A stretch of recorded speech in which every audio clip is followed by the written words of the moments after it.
Stocks plunged Monday across the board, with the S&P 500 entering a new bear market as investors sold stocks amid worries that the Federal Reserve will need to be more aggressive to tame inflation, sparking fears it will trigger a recession. The Dow fell almost 2.8%, the S&P shed nearly 3.9%, and the Nasdaq dropped nearly a stunning 4.7%. The benchmark S&P has fallen for 4 straight sessions and is now down more than 20% from its most recent record closing high. Zach Hill, head of portfolio management at Horizon Investments, says this bear market is likely to stick around a while. Really simply, the S&P 500 has entered a bear market because the Fed wants it to.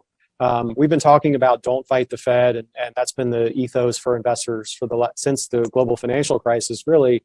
And in 2022, when inflation is the number one issue, don't fight the Fed means tighter financial conditions, which means lower equity valuations, wider credit spreads, and a stronger dollar. So we've seen all those so far this year, and until we see inflation start to come under control, we think it likely continues. The longest bear market ever for the S&P lasted just over 5 years, while the shortest lasted just over a month, according to S&P Dow Jones indices. On Monday, high-growth heavyweights such as Apple, Microsoft, and Amazon were the biggest drags on the market, as the yield on the benchmark 10-year U.S. Treasury note hit 3.44%, its highest level since April of 2011. Growth stocks are more likely to see their earnings suffer in a rising rate environment. A hotter-than-expected consumer price index reading late last week prompted traders to brace for steeper interest rate hikes from the Fed, which is scheduled to make its next policy announcement on Wednesday.